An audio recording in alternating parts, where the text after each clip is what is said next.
The dead was utensils, wasn't it? Washing dishes.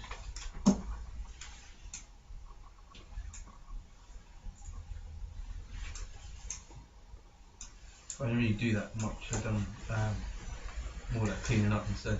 Come with it. When did you remember? Like when I text you? No. I washed up. Remember washed up first day. Then like what I was saying when I got to the office or something. Yeah. There's not much stuff to do. Like so instead of washing up, I just like broomed up and mopped instead.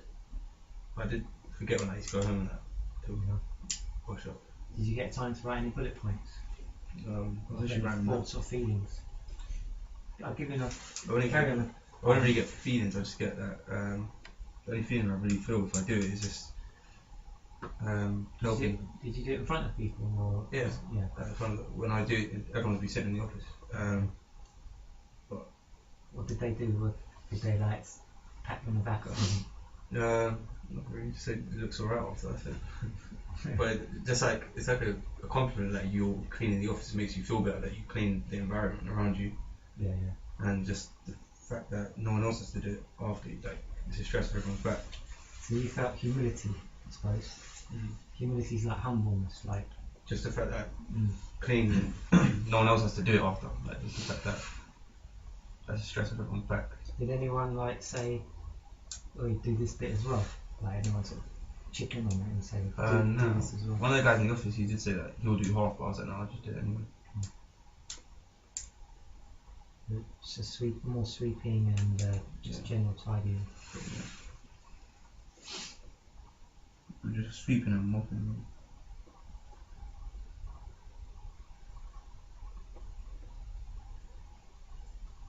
Did it feel like a chore or a task, or did you feel it was slightly different because you were thinking of it in a slightly different way? Or did you just do it just so you could come back and say? I just did it. Just pure fact that I just did it. Didn't really think that I'd come back and because I thought about the washing thing coming back and talking about that. But as I was doing that at the office, I just thought I could talk about that instead. But it's both the same sort of feeling though. I think because it's like cleaning up in a way, even washing up is clean. Did you get any interruptions like when you were doing it? People said like stop that, come and get the final one. Yeah, I'd have pick up the phone. Still, yeah. Like if I was just in the office by myself and I'd be thinking. One of the times I had done it, I was by myself, and then one of the other times everyone was in the office. And it obviously makes you feel like you said, better environment. You feel like you're working in a better environment.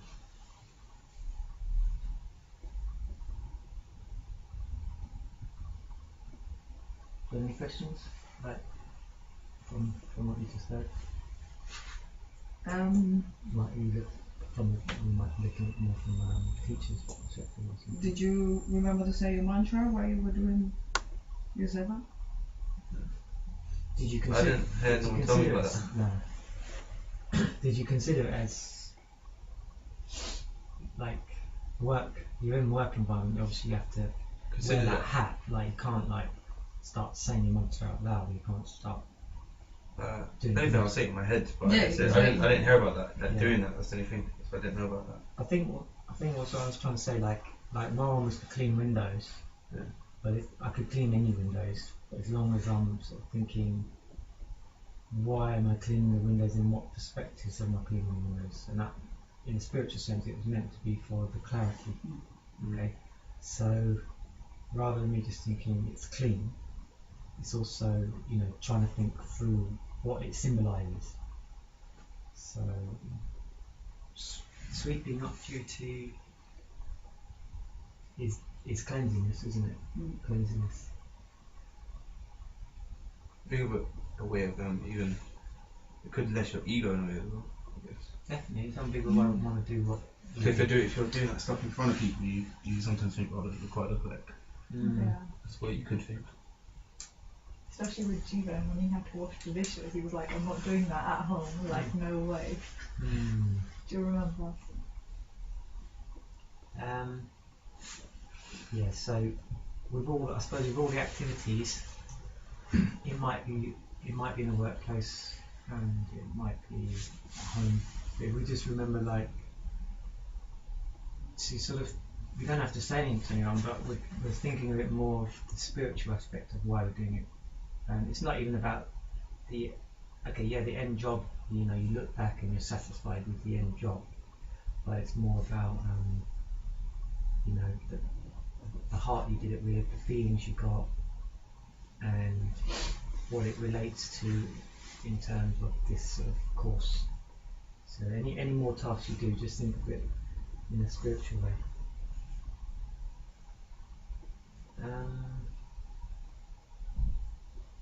Yeah. My one was helping out, Oh, yeah. and it wasn't just helping out, it was actually doing it. So reason why I did this, the reason why I did this was because I hardly go in the kitchen.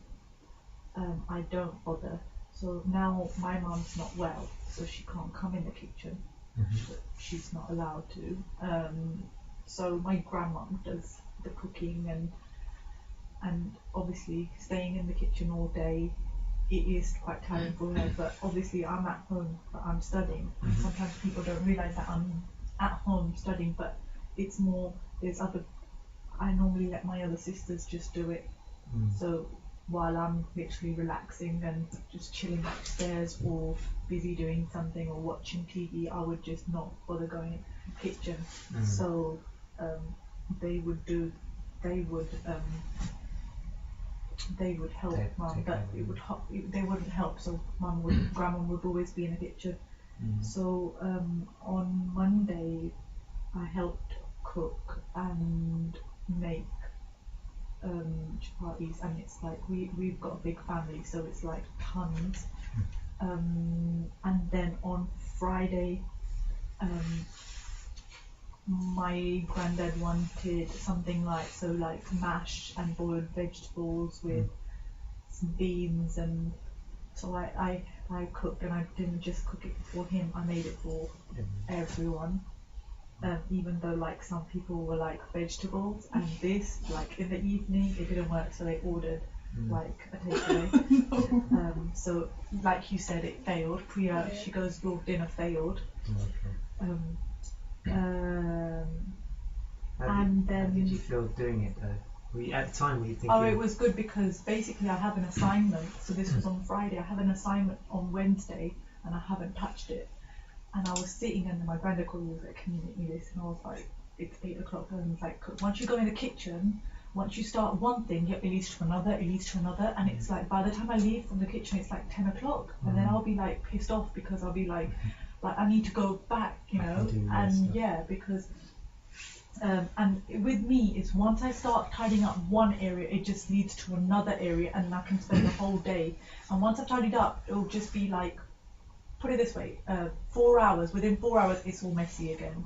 So it does annoy you because you tidied up, and it's like, so it's it's a counterproductive exercise because it gets undone. Yeah. And then on Saturday, I made rice and you know, a whole meal, and I cooked chapatis and and I helped. So I did most of the work, which was quite nice because it just kind of made me realize of, you know, my ego and how I wasn't doing no work. I wasn't bothered, and sometimes I'll be here or I'll be out. And you know, having that ego that I can't be bothered, and it was just like surrendering. So like letting my ego, you know, because obviously because I knew I had it, and I was aware of it. I just didn't want to go into that. Did you find because like you said, you had other things to do and you had to kind of fit this in? I don't know. It wasn't other. It was just watching TV. But like your coursework. It was that as well now, but before it was just, you know, I wouldn't go, and normally it would be my mum, and then, you know, I'd hardly go and help out, and then it would be a one odd, if not that. Because before I was like thinking about cleaning the windows, like say come Tuesday, Wednesday, and thinking I've got to fit this in somehow. Yeah. Okay.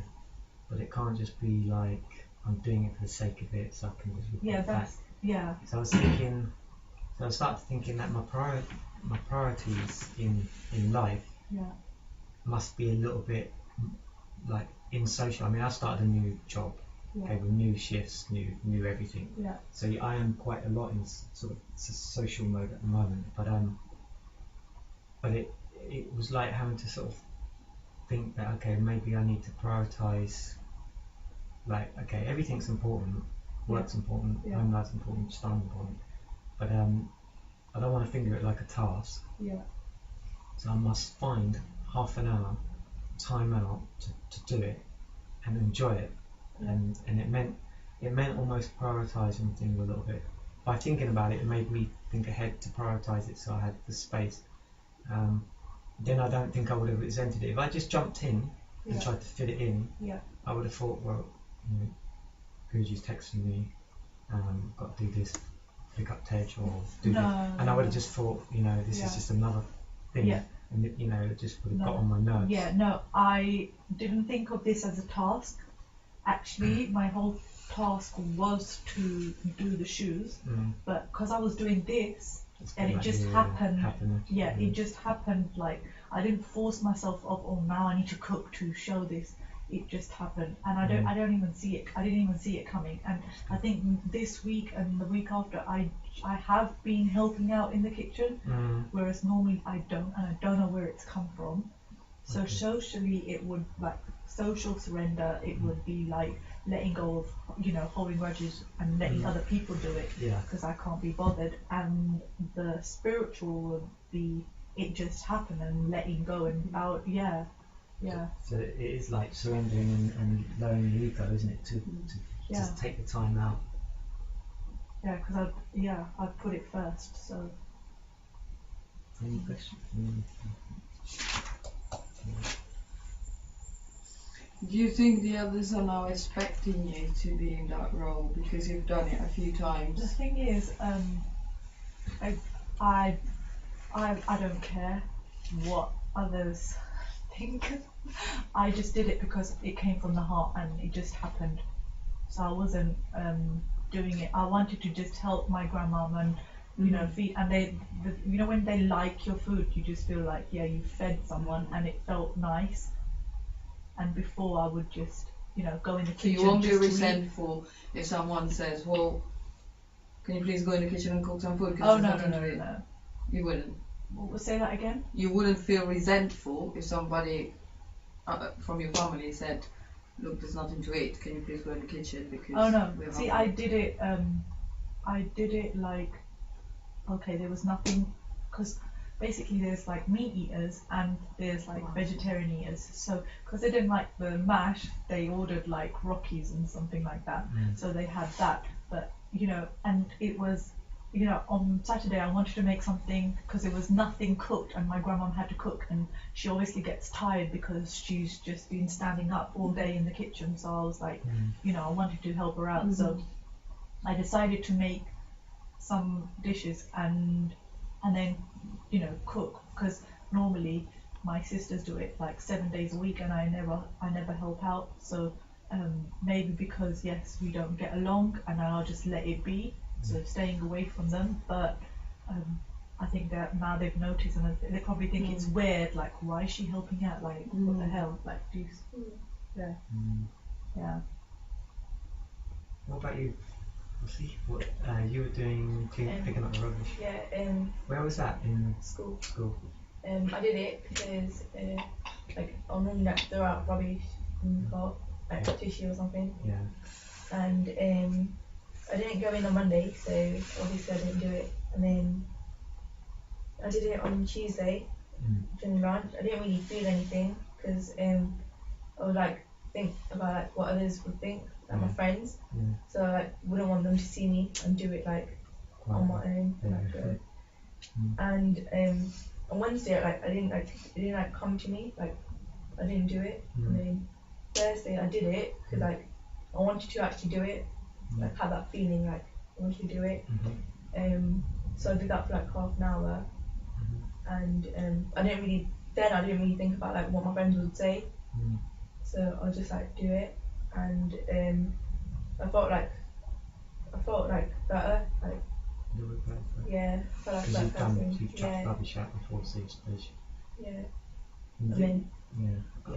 and then I surrendered myself from my image and like from what people would think about me. Mm. And yeah. That's what, I mean, Priya said that because she did it from the heart, Mm. she wasn't even bothered. Like, she wasn't even thinking like that, because she was just in the moment. Yeah, And- yeah. And- Because I, you know, and normally. it was necessity. Mm.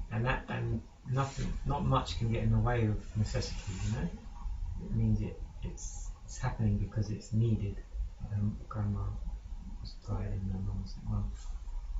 So, did anyone see you though and say anything? No, my friends saw me and they did ask what I was doing and I told them and they felt a bit like weird, like me doing it. Mm. But then yeah, they didn't really like I'm not saying anything. So that's fine. I mean, it's not like when you did you were doing something similar, weren't you? Did you get time to do this? Yeah, And in the park you guys. probably thought, I don't care. Again, I was watching you anyway. No, not at all. Yeah. And it was nice to come back down and see the whole grass clean. Mm. Obviously, it will only last 5 minutes because the next person that comes with a beer can or anything packaged. Yeah, of that's food, what's they just throw annoying, you know It's that. really disgusting Yeah. because then I walk the dog and the dog goes up and sniffs and sometimes eats, out of their rubbish, which is not healthy for her. But you see, it's calmer because when I was living here, we had the same problem, but there was a lady who was connected to council, so she had a little pincher to pick up the rubbish and she had bags from the council to recycle. Every Monday morning she would fill up like 3 bags and leave them by the bin, and I always said, oh, I need to get one and help you out, and I never did. Mm. So now I feel like, okay, there's nobody doing it, it's my turn to contribute and do something, but I don't want to pick up the stuff with my hands because it's unhygienic. It's not, I had to go home and wash my gloves because obviously it's other people's stuff. So hopefully I'll get in touch with the council. I don't know if Ealing provides it, but if you get one of those pinchers then you can pick up, because certain stuff I had to leave it on the floor, you wouldn't touch it, but it felt really good that at least how I felt is that by universal law, hopefully next time at least one person out of those who throw cans and things, the next time they are about to do that, they'll think again and put it in the bin. Not because they saw me, nobody saw me, but just by universal connection, that maybe because I've done it from the heart and I saw it as saver to help the community, to show that the community can be kept clean, maybe one of those people will think twice and put their rubbish in the bin. I won't see it, nobody will see it, but Guruji will see it, so I felt good about doing it.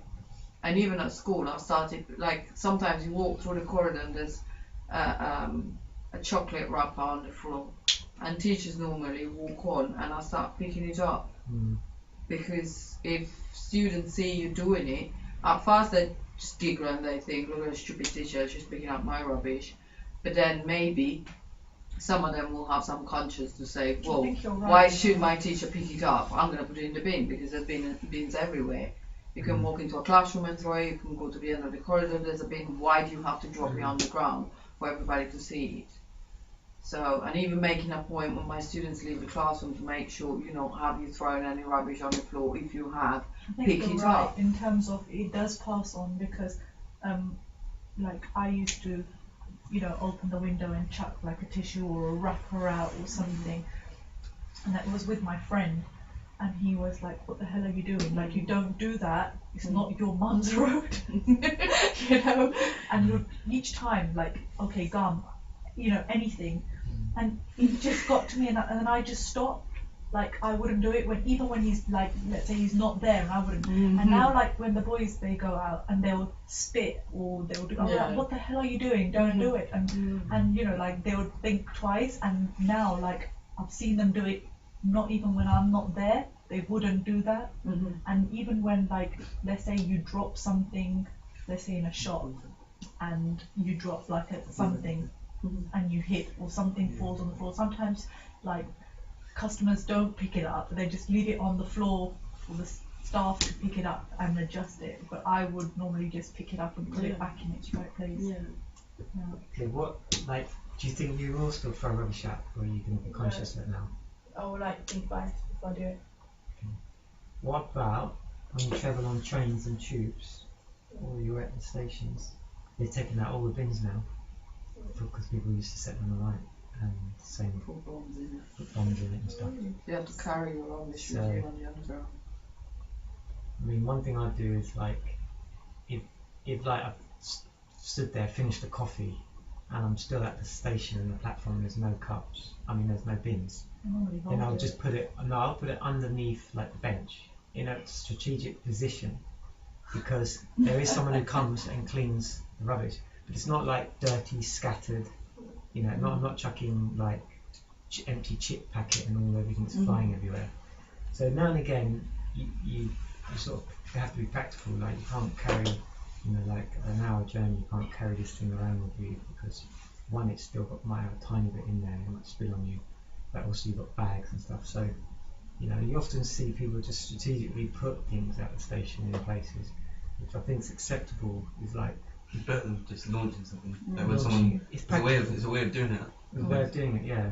I mean, I've held on to it 2 or 3 times, waiting for a bin, and it's never come. So then you think this is, you know, you've got to do something. You just strategically put it somewhere. And I think that's the exception to the rule. Well, if you bought your food in a plastic bag, you put back your rubbish in a plastic bag and carry it with you to the Yeah. next station. Or Yeah, I do that. Yeah. I mean, if you're out in society or you're in the car, then yeah, I would keep it in the car, the rubbish, and wait till I get home. You see what I mean? Like that me when I wait for trains out. It sounds weird, but I feel worse like through something rather than just feel better on a place or something. Yeah, If I've got no other choice. yeah. I mean, little wrappers and things I always put in my pocket. Yeah, that's Yeah. yeah. Like- Bottles and things Yeah, like that you things can't that hold on aren't- to.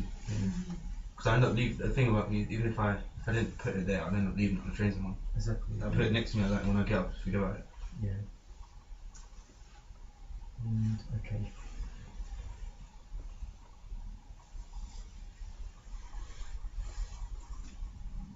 So would you say did we really cover? We covered the social surrender and ego. Did we really cover? Did the spiritual aspect really come out? I think. I mean, you explained a little bit about universal law and karma. That you know maybe that energy, good energy, will come back. Is I think with more and more units we'll be more getting to seeing the consequences of our behaviour and vision what actually really happens. You know, outside our domain really, you can only physically see what happens, but Guruji will let us know how we have created positivity in other people's lives. At the moment, I think we're a bit switched off to that, to being aware of what we have achieved, not just in terms of our own, you know, well-being, but the well-being of everybody around us and even further on. So it's hard to imagine or figure out what you've done, Spiritually, what it is. what spiritual repercussions has had on other people. I think one thing that you did mention was about, you know, how you pick it up and every day, you know, there's still the same mess again. And that's what I feel like even at home, like I would clean the bathroom and literally everything every morning, and my father, like, he treats it like an animal, and it's like water all outside. He leaves his boxers, shorts on the floor, and he expects my mum to pick it up. And I was like, if you chuck it on the floor one more time, I would chuck your boxes in the bin. So that's what I did. And then the next minute, I chucked like three or four times, and he was looking for his box. And I was like, sorry, I chucked it in the bin. So he bought some more, So he bought some more, and then basically I picked them, and then he started to pick it up from the bathroom and put it in the washing basket. And then I just gave up because it was like, why should I every morning before I, brush my teeth and everything, clean the whole bathroom, because it's like, I just gave up. So now it's been like 2 weeks, I've just left it like that because I just, I can't be bothered. Because before my mum used to do it, now my mum's ill, no one's, so, I thought, I can't do this every day. You are like Sean, aren't you? The Sanj used to put bins on desks. Sanj at the Hayes model. Yeah. So when Sanj is quite clean person, like in that sense. So he would like put bins on the desk. I was setting up all the computers and stuff. What do you mean, like the normal? So like normal paper bin. If no one emptied it, he'd put it on their desk. Okay. He would put it on the desk. He even did it with the washing up once. Got so sick and tired of people leaving the shop. Like he put it on the desk, just to make the point that change the bins. Empty your bin. Yeah. So that, and I can understand. I mean, we probably all have battles where you constantly are going over someone else's work. It could be tidying up the kitchen. It could be in the office. And at some point you think, well, I haven't got time for this anymore. And how far do you let it go? I mean, mums, dads must go through this day in day out with their like kids. Mum just does it bedroom. all the time, like every time, and then you just think, what the hell? I am not your. I'm not. You better pick your boxes up. Like, you would just leave it on the floor. It's disgusting. And I'd be like, I am not picking it up. And we have that sort of friendship relationship, and it's nice because I would just say it, and then I was quite surprised because that third time he actually picked his boxes up and put it in the basket, and I was like, okay, wow. I carried on. So each time I keep it clean, and I keep it like I would proper clean it thoroughly, like the whole bathroom, even everything. And then every day I'll just do a slight little so I have less work to do because I do it every day. But as soon as I leave it for the second day, oh my god, it's like you haven't cleaned it for like a month. That's how bad it gets. And I think it's because there's more people living in the house. It's more, you just have that, there's so many people, so it gets more. There should be a roster. In a situation like that, that's why there should be a roster. Even in a big house, like your house, okay, it's not as big, but you kind of could say, look, Tuesday is this person's. No. It won't work. We've done the rota. We have a rota. Yeah. And the past 2 days, I've been doing everybody's shift. Yeah. To the point when my daughter was up today in the afternoon, I said, don't come into my kitchen. You're not allowed in my kitchen. Yeah. But then she cooked. So at least. Because they just, excuses. Dawood has been in front of the TV for a week because he says he's got a cold. Can't be bothered to come here. Can't be bothered to get up and do anything. He yet expects food, and his ego is built up so much that he gave me such a tantrum this evening because he couldn't use my phone to get onto the internet. So you can see the repercussions, You find excuses because you don't want to get up and do what you know is your duty to do, and so your ego grows and grows until you start, treating people like rubbish. And even though your dad doesn't say anything, the fact that he expects people to go behind him and pick up what is his, that's also showing that his ego is quite big. Even like food, like he'd eat it, leave it on the table, he wouldn't pick it up. No, why? And there would be it's quite common in basically there's no rules. Like there's no rules in our house. Literally no rules. You can do whatever you want. Do the rota because my daughter just sat down, typed it, printed it, stuck it on the page. This is the rota. This is what everybody needs to do. No, it wouldn't work whether you say it or not. And I think that's how it is in the outside world. It's dog eat dog. Yes. So that's how it is in the outside world. So even if you go, like, say if you're positive and you go into there, it's like you're surrounded by negative. It's just, and it's hard because if there's one against, like, you'll just sort of retaliate all the time. You just kind of what's the word? You just sort of drown because you know it's one against everyone and it just doesn't work. So you just it's difficult, and this is how it is. Like how you would do it. If there was more people coming to the Astan, Mm. it would balance, and they will, they will see it, See, in see it in a different in way. spiritual terms,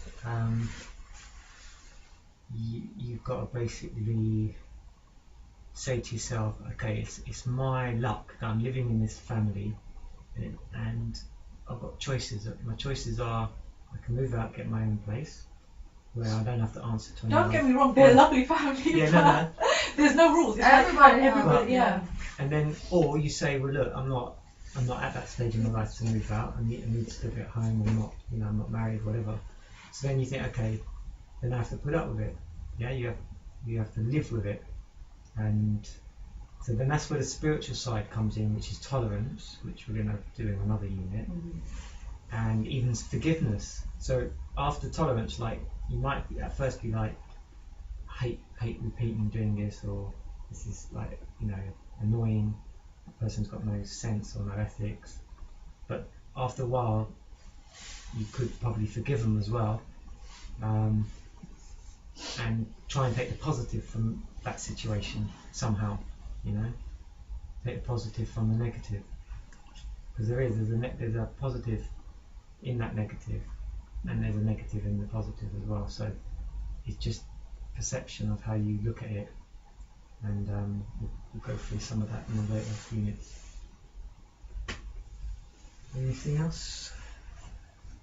Yeah, just building on what you said, the positive thing is to build on the opportunity to be able to show someone how they should behave according to certain, universal laws. But even if you say it, it doesn't go in their thick skull, because basically they'll just think you're an idiot. Like, what the hell are you talking about? No, And but they'll not just by laugh at saying you it, when by they're- doing it. Because It's true though, isn't it? If you was to speak to somebody from the outside, Yeah. they'll just think like, what the hell are you on? Depends on You can't- spiritually. Yeah, it Connected, depends. Yeah. So Mm. if it was like someone like you and then would talk, you'd get it. You would see that. But if you was to speak to someone from like a new person and talk to them about it, they'd be like, okay, she's a freak. Like, you can't talk to anybody Yeah. from outside. Like, you would have to speak on their level. Like everybody, you have to. So here is like, you can't talk about it to anybody like a friend. you I can't. don't think so. Yeah, but I don't think so. They'll. To be honest, I mean, the girl, the lady who came, the Italian lady who came, when she dropped me off, she said, "Can you remind me why I should do this course?" I said, "Here she comes." And then last week she got an excuse, and then this evening she called and she said, "You know what? I changed my mind. I don't really want to come," because she didn't feel anything. She doesn't see the need of having a guru. She doesn't see the need of, she said, "I know all these things." I know she doesn't because of the certain things she does. Yeah. So you can only take the opportunity and introduce people by doing things and make them see, what should be done Yeah. for the benefit of all. Yeah. But if they don't want to pursue it, then you've done your job. Yeah. There's nothing else you can do. No, yeah, But I with get somebody that. you live with, Yeah. you have to keep on doing it. Yeah, like, can't I give get, up. I get that, but it's sometimes when you say it, it sounds like as if you're preaching, because you've. You don't say it, just do it. Because when you say it, Oh, thank you. it's words that just go out of the window because they don't understand what you're trying to say. Yeah. It's when you Sometimes, actually do it Yeah. that Because they one see time the effect. I tried explaining to a friend, and it was just like, I was like, if somebody was to say that to me and I'm outside, I would be like, okay, you know what, the same thing, it's like preaching, and it's like, What I mean is take the positive from it. Zara's right on one side. The other thing I suppose I meant more, which like we're going to cover, which is that let's just say you got a repetitive situation at work, let's just say, and you're becoming, if you keep thinking about it, you become frustrated. Yeah, a bit like the boxer shorts scenario. If you keep thinking I about can't it, believe I jumped right? like 3 times he was looking for his boxes. you can get wound up by the situation, almost to the point like just before you come in front of that person, let's say, you're almost like like Muttley, you know. As soon as you come in front of them, you're like, yeah, I'm okay, you're right. But you, let's say it's they always leave the rubbish on your side of the desk, yeah, and you think, okay, you know, I've said it once, I've said it twice, and you know I'm getting bored of keep saying it. But the positive could be that, you know what, I'm going to take 5 minutes out of my work to clean this up, and like now I'm halfway through cleaning it, the phone's ringing, you answer the phone. You know, you might just be thinking, you answer the phone, I'm in the middle of cleaning up this rubbish. So the positive would be that, thank you, you gave me 5 minutes extra tea break, you know, an extra break from my work, just doing some simple task, and because I've taken it on like humbleness, I'm enjoying it. So you know, I sort of think, okay, thank you, you actually done me a favour, because the phone's always going to ring, so you've done me a favour, give me 5 minutes space. So that's, I mean, somehow there's a, you got one? Yeah, that's Thanks, Steve. Yeah, you find that positive. So yeah, we'll cover that a little bit.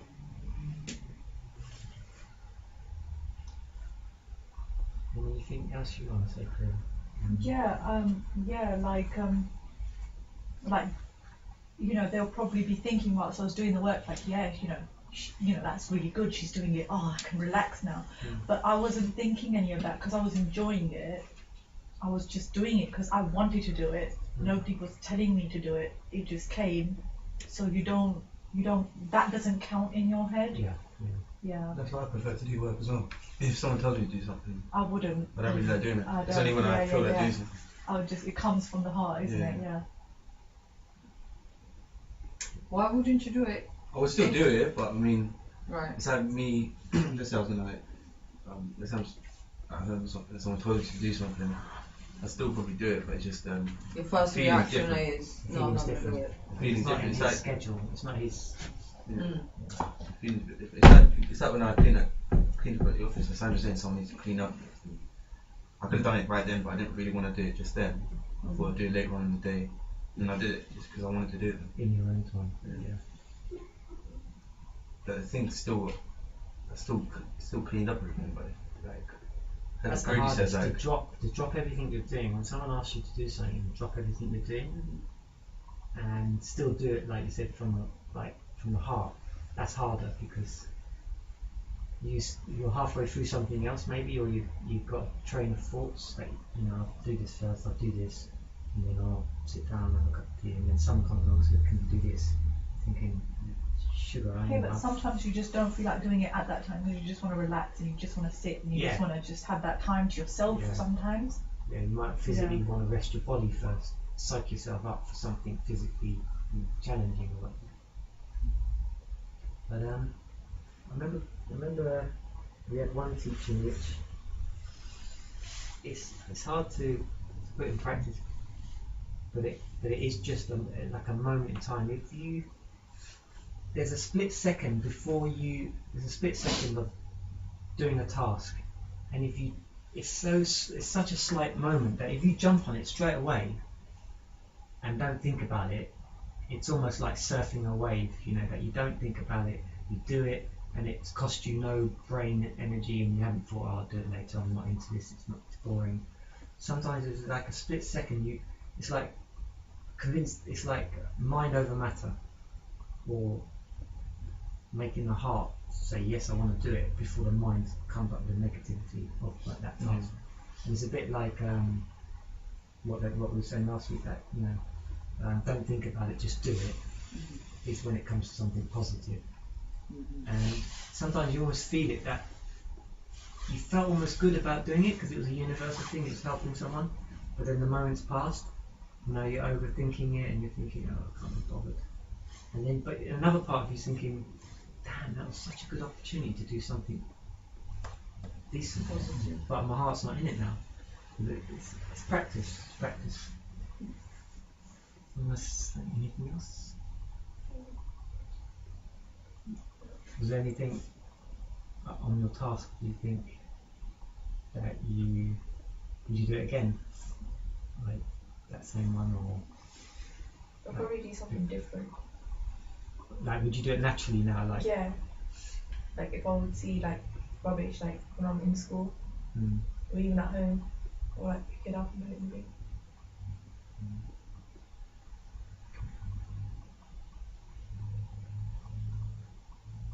we've got somehow we've got to think of what, like picking up the rubbish is just the action, but it was like you said, you surrendered your image of yourself, like you surrendered your ego basically. So you thought, okay, I don't really mind what they think of me now. So that's kind of what we were trying to get out of it, wasn't it? Surrendering your ego and creating like a feeling of humbleness, like the dead. I think we were here. You getting over the Yeah, what people may think Yeah. factor that stops you from doing it, really. and people have probably good thoughts. You know, so, like Yeah, I was gonna say back on that, like, you know, when the feeling of, let's say, when you're picking up rubbish, Mm. it's normally like the younger generation more than like older people. Yeah. It's like, for example, like let's say someone that's like 15 or something, Mhm. and you're picking up rubbish, they'll look at you, where they're so social at that time, they're in school and everything, Mm. they look at it in a different way. But like, let's say me, I'll go work, and I see this woman that always picks up rubbish in the park, Mhm. and I don't think anything of it. I think that's a good thing that she's doing. Yeah. Like, yeah. that she But comes the out of the same way. I think to woman with the myself, this, Dalmatian dog, yeah, that she does it Yeah, every no. single Monday yeah, that's what I without think. fail. Yeah, I think to myself all the time, like, she wakes up this early in the morning, Mm-hmm. she comes through the park, cleans everything up. I always Yeah. have a bottle in my hand, and I never throw it on the floor or anything like that. Just it Mm-hmm. does have that effect on you, Because you know when you reach to the other side Makes you of the feel park, good, there no, will be a that's- bin to put it in. and it makes you feel good seeing someone doing that rather Yeah. than throwing Yeah. it on the floor or something like that. It does make an effect on it. I think, but being in a younger generation, like coming from, like, I remember like in high school, Mm-hmm. like, you just wouldn't do stuff like this because it's so social like, around that Yeah. sort of time. But It's when just you're not- older, you don't think about that anymore. It's not as social as it used to be. Yeah. Yeah. You just do it because Because you know it's right to do yeah, it. because you know it's right. You don't think about anything. I think that's why more older people are more wiser in that sort of thing. I think as well, as you get older, you learn to distinguish between like what's Right from Right or wrong. wrong. right and wrong, and what's important and what's not important. You know, so But it depends what society you're in, isn't it? Yeah. It depends what crowd you're in. Sometimes when you're mixed in a bad crowd, it's like okay to graffiti and it's okay to drop your bottle and leave it or smash a bottle or tease someone. Like Yeah. I was walking and there was an old man and there was like two black people, kids on their bike, and they were trying to sort of push him. Yeah, you know, it was horrible, and you know, trying to wind him up kind of thing. But he wasn't saying anything, and he hadn't said anything. But it was just how they thought that was cool of them. It's just what crowd you're in, isn't it? If you're in a good crowd, if you're around good people, you'll think in that way, Yeah. and you'll become that person. yeah. But it's I've also the people that that live around you, because for example in Northolt they have the Stump Park, and we used to go there with bikes like in the summer and skate and things, and it's full of broken glass. Mm. I mean, once Dawood had such a tantrum because all his bike wheels got slashed with cans and broken bottles, and so there is a limit to what you can do to help, because people like that, you can pick up their rubbish forever, they will still do it. They just, I don't know, take pleasure It's from part of life, isn't it? destroying other people's environment. You know, vandalism, people who vandalize places that have been built for people to enjoy. You can tell them, you can do it in front of them, you can do whatever. It's very unlikely that they're going to change their behavior, because they take pleasure in actually destroying, you know, Yeah. put negativity in people's life by. They're smashing releasing their bottles. emotions and Yeah. So we Mm. stop going. In the end, you know, you just stop going because it's dangerous, and because you can't enjoy the place. I mean, it's maturity. I think that's what it is. It's like when you're even like when I was young, like doing that sort of stuff never really meant anything. But when you're Exactly. the older you grow, the more sense you get Mm. towards this most little things, like throwing something on the floor, breaking a bottle, anything like that. Yeah. Like, But it's I think You start to cultural think that as you start to well. think the smaller things as in someone's gonna walk past or like someone's I mean, dog. I remember- Even like when I used to go to park and I always chill with some people that used to like And I saw I smashed glass on the floor. And then I didn't pick it up or anything, obviously it smashed, but I kicked it all to the side. Just think of the small things. I walked my dog through the spot. Yeah. And I'll tell them that as well. So no one else would smash the bottle there. Exactly. You can be like, you might be growing up, let's say, your friends are changing, you're changing, right? Yeah. You're becoming more mature or whatever. But I remember like sometimes coming across someone in a crowd who liked to laugh, like, you're out for a laugh as a joke as kids or whatever, but they still had sense. They'd make you realise that they said, that's stupid what you just did. They'd say it straight, even though you think they're still quite a cool person, whatever, and you look up to them, and they would just say, no, that's really stupid. Like my gran walks her dog here, like, let's say it was that situation. That's it. That's not even clever what you just did. That's just, you're just a hooligan. Yeah. But so you can be, if you're clear, Yeah. as you get older, people will follow you in that sense. Yeah. Like, maybe like you said, some people might, like, younger ones, and you might think, okay, actually it's not cool what I just did. So if you're stupid about what they did. Yeah, if it's people you know, obviously you tell them what you think. But I'm just talking about people you don't know that do it. And some people just gather up in parks and drink and leave everything behind them, and that's the way I see. They see, doesn't hurt anybody. It's just rubbish. So that's the hard bit. But that's coming back on the universal. When you do it, you won't see the result, tangible results, but that somehow they will get, a hint that what they're doing is wrong. But not directly through you, through your actions, that generates positivity, but that positivity might be relieved by somebody else. So you're not going to see the results, but you've done it. And so that's how you become a better person. And the thing is, you don't look back anyway, so that's their luck to create, and at that particular stage in their life to do negative, and you've got the luck of doing positive. They will get their rewards, and you'll get your rewards, just on different scales. I remember the story, Guruji, because it's all Islam people, I mention it.